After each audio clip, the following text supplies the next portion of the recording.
right, gang, we've been talking about this morning. We've been talking about AI throughout the morning. We've got Jake Morabito on the line. Jake, I'm looking at your title here, Senior Director, Communications and Technology Task Force and Energy, Environment, and Agricultural Task Force. That seems like a lot to put on a business card there, Jake. Can you... Yeah, nothing going on with any of those issues, right? No controversy ever. Nothing at all going around that. Hey, tell us a little bit about you and the group that you're with, the American Legislative Exchange Council. Yes, I'm happy to do that, and thank you for the opportunity to join today. American Legislative Exchange Council is a group of state legislators from across the country, and we're committed to the foundational principles of limited government, free markets, and federalism.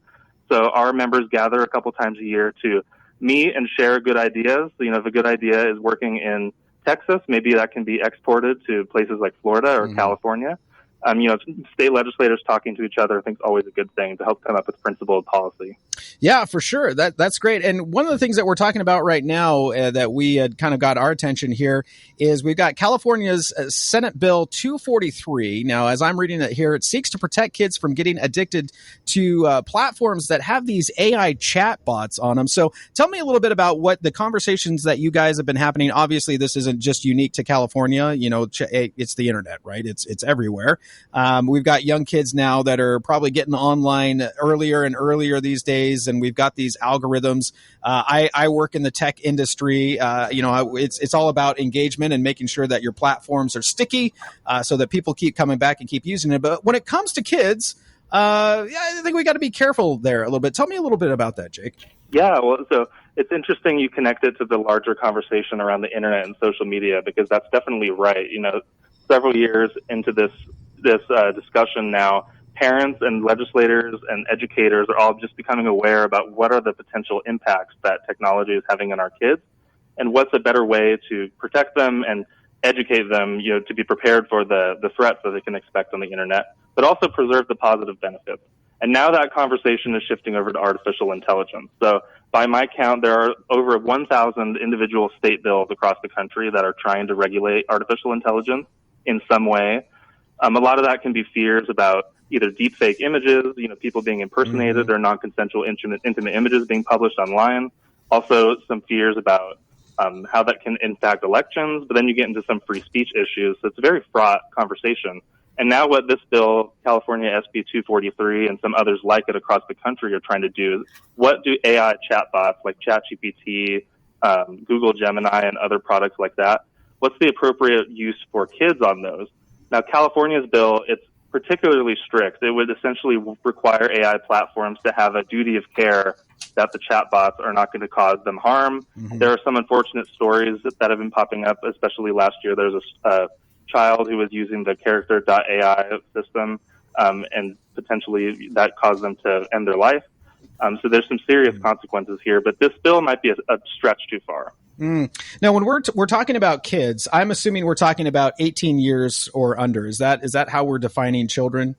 Yeah, so the current federal law is called the Children's Online Privacy Protection Act, and that is the language everyone's used to seeing, that you must be 13 years or older to create an account. Okay. You check a box, and then probably a lot of people they just check the box anyways if they're not 13. So when you're talking about some of these, how do you verify the age of the users of social media, they're talking about more strict age verification mechanisms for those 13 to 17-year-olds.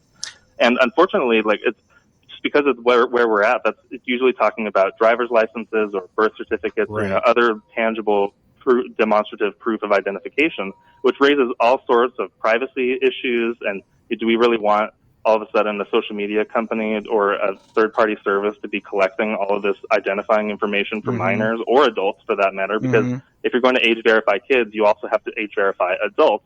So then you get into a lot of First Amendment speech concerns. Right. And again, this AI bill, while the intent may be good, is we want to protect kids and stop them from getting either overusing the technology. It could be overly restrictive and not allow kids to learn the digital skills to help them excel in their careers, grow Silicon Valley's tech industry and help us beat China in the race for AI.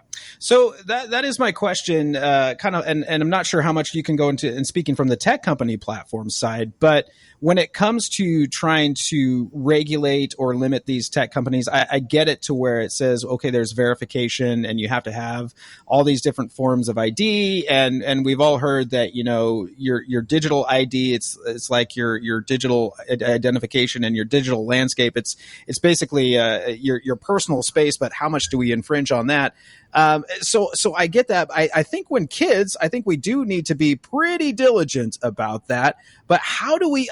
I don't know that we could necessarily go in and tell a business. Let's use a social media platform as an example. Hey, you can or cannot do that. I mean, how much can we regulate on the internet as to what a business can do other than just verification? Is there anything else that can be done to be regulated there? You're 100% right that it's a fine line that the government has to walk here. And you may be familiar with California a few years back passed a law called the Age Appropriate Design Code, which was essentially trying to tell social media platforms that if there's a reasonable chance that a child can be using your website, which is quite vague, then they would have to abide by all of these design decisions. Don't have so-called like deceptive or dark patterns, or you can't have a certain automatic scrolling feed or autoplay videos, because the intent was if a child is using that, then they could be deceived. But what the California court and federal courts have actually overturned that law and preliminarily enjoined it, which means that it can't take force. Because of this, they found that it went too far and was not using the least restrictive means to act on this. Now, a better approach that our members of the American Legislative Exchange Council are working on is how do we give parents and educators the tools to help inform kids and make them, again, be better stewards of the internet. They're always bombarded with this technology constantly, and they are going to have to cope with it, as we all are in life. Our solution is, number one, we have model legislation for states if they want to limit the use of cell phones in schools. California actually has a pretty decent law on this, where it essentially requires that school districts, if they don't already have a policy restricting cell phone use, they have to come up with a policy, and then local districts and communities get to tailor that policy. Is it a complete bell-to-bell ban throughout the school day, or do you allow reasonable exception for a child to reach their parents over lunch or in between class periods? Because some parents do like being in touch with their kids. So that's a good place to start, is in the public school system, maybe restricting cell phone use. Yeah. Yeah, that does seem, it really does seem like there's a lot of gray areas there, and how much can you restrict kids from having access to information and the internet? If you're just joining us, we're talking to Jake Morabito. He is the Communications and Technology Task Force Director with the what is it again? It's the American Legislative Exchange Council. I've got the tabs on my computer here, Jake. I'm going back and forth between a couple of them. I was reading an article earlier today about AI in education, and you've got the students now that are using AI, and so I see where it's a point where it's like, hey, we need to give them, like you said, these access to these skills to learn these different things, because that's where technology is shifting and that's where the ball is moving towards. But also, how do we limit their exposure to the harmful parts, which is this addictive nature? It wants to increase engagement, especially on those social media platforms. What can parents do? Oh, and then we're talking about also how on the educational side, now you have teachers that are using AI. So you basically have AI teaching AI in a way. It's kind of weird seeing it on both sides of the aisle there when it comes to education. If parents are wanting to find out more information to stay informed about this, say, hey, this is coming, because I think, Jake, you would agree, like how fast AI is being updated and how quickly it's moving forward and the technology is moving forward. It's almost mind-boggling and so hard and probably frustrating to keep up with. If folks want to stay informed, parents, grandparents want to just at least get an idea of what's going through here in California through the Senate, maybe AI, do you have any resources that folks can tune into to make sure they're staying informed? Yes, absolutely. So anyone, members of the public or those who work closely and follow policy, visit alec.org, ALEC.org. That's our website where we do policy research and analysis tracking what's moving through the states. So that's a great place to start, is kind of what's the landscape of what's moving through the legislature, but also just parents interested on this issue. There's actually a lot that you can do with the current parental controls and kids tools available on all the different platforms. So I'd encourage and more parents seem to be aware of this than ever, which is a good thing. Like back when I was growing up, my parents just gave me a laptop and just said, have a day, I'm not going to, then that was the end of the supervision. But I think Right. the days of that are over. I have a 2.5-year-old at home, and I'm already thinking about what's this going to look like when she's 5 years old, 7 years old. Are they going to start asking for a phone? So I think there's more awareness around this than ever, which is a good thing.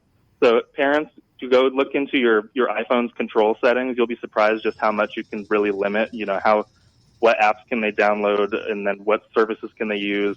On the social media platforms, some sites like Instagram have specific teen accounts that have certain default settings that protect kids from getting messages from people who aren't their friends, or from limiting the amount of screen time on the platform. Even gaming consoles have these settings, even tablets, you name it. So there's plenty of tools on the free market that are helping parents keep a better control of their kid, and it's better to have parents and teachers do that than government officials in Sacramento. If you're just joining us, talking to Jake Morabito, talking about the SB Bill 243, and Jake, you do make a good point there of like parents ultimately, like, yeah, I believe that government needs to come in. They do need to keep some guardrails on these companies, self-regulation. Sometimes it works out. A lot of times it does not work out because, let's be honest, they're out there to make their own buck, and I get that. But also, that's a good reminder. Parents, ultimately you are responsible for your kids. Jake, I will tell you, I have a 14 and a 17-year-old. So yes, your daughter will be asking for a cell phone probably sooner. I was afraid of that. Yeah, no, I'll tell you what, but sooner than you would like it. But that is a good reminder. Like with my kids, if they want to download an app, that's a message that pops up on my wife's and my cell phone. We see what app it is that they want to download. We grant permission or not to that. And you're right, there are absolutely settings. So absolutely, I love that our legislators are out there. They're considering this. They're making sure that we have built-in protections. But to your point, Jake, ultimately the parents, y'all, you got to be paying attention. You got to stay engaged. And like you were saying, even more now so than ever. Yeah, you're right. Like it was like, oh yeah, here's a thing. Go off and learn. Yeah, you can do that. But it's and changing. there you hinted to it earlier. There are lots of good benefits of AI in the education space. For sure, absolutely. Just with it, there's only one teacher for 30 plus kids, and AI cleverly and wisely used can help with supplemental tutoring or generating absolutely. math problems, or I've even used it to just help me summarize. If I wrote an essay, I can ask it for feedback. So there are good ethical uses of that, and that's something that educators can teach in the classroom. Is don't use it to plagiarize your essay, but here you can help it with talking points or making an outline. Things that's the perfect role for educators in the school setting. It's a beautiful thing. Absolutely. You could even have it do a mock job interview. I had a friend who was going for a job interview, used AI, and it gave her a mock job interview to go through and ask different types of questions. So yeah, it can be an absolutely a great assistant there. But yeah, just a heads up that we need to be keeping track of that and make sure that we're staying on top of it when it comes to our kids and to our grandkids. Jake, thanks so much for joining me. Again, where can folks go to check that out if they want to check out more information? Yes, for more information on American Legislative Exchange Council, visit ALEC.org, ALEC.org, to see more of our work on communications and technology policy. Appreciate it, Jake. Thanks for your time.